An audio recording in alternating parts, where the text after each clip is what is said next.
High everyone, welcome to my channel. আশা করি তোমরা ভালো আছো, সুস্থ আছো এবং সবচেয়ে বড় কথা তোমরা পজিটিভ আছো। চলো দেখে নেব আজকের কি এনার্জি আসে, কি জানাতে চাই ইউনিভার্স, কি বলতে চায়। চলো দেখে নেওয়া যাক। আগেই বলি রিডিংটা টাইমলেস, জেন্ডার স্পেসিফিক নয়, যে কোনো ধরনের মানুষের জন্য রিডিং। ঠিক আছে, চলো।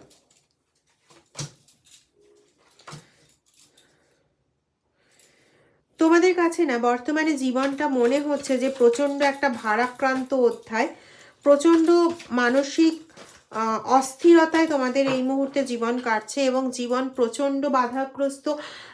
এরকম একটা মনে হচ্ছে যে আর কত দেখাবে, আর কত এইসব করবে। ঈশ্বরের কাছে তোমাদের একটাই বক্তব্য যে যারা খারাপ করছে তারা রীতিমতো ভালো আছে, অথচ আমরা যারা কোনো রকম কারোর ক্ষতি করছি না, কারোর সাথে পাশে থাকছি না, আমাদের এত কষ্ট কেন হচ্ছে? ঠিক আছে, এরকম ধরনের একটা ফিলিংস তোমাদের মধ্যে আসছে। তোমরা কিন্তু অনেকেই আছো যারা চিনতে পারছো, বুঝতে পারছো যে কে তোমাদের ক্ষতিটা করছে, আবার অনেকে কোনোভাবে বুঝতেই পারছো না যে কিভাবে ক্ষতি হচ্ছে। বারবার জীবনে বারংবার বিভিন্ন ক্ষতিগ্রস্ত দিক দেখতে পাচ্ছ। এমন নয় যে একটা দিক থেকেই তোমরা ক্ষতিগ্রস্ত হচ্ছ, মানে এমন প্রচুর দিক রয়েছে যেগুলো, সমস্ত দিকগুলো তোমাদেরকে ভীষণ ভারাক্রান্ত করে তুলছে। তোমাদের যে একটা অ্যাবান্ডেন্স পূর্ণ একটা জীবন ছিল, হ্যাঁ, সেই জায়গাটা কোনোভাবে প্রচণ্ড ক্ষতিগ্রস্ত হয়েছে হঠাৎই কিছু দিনের মধ্যে।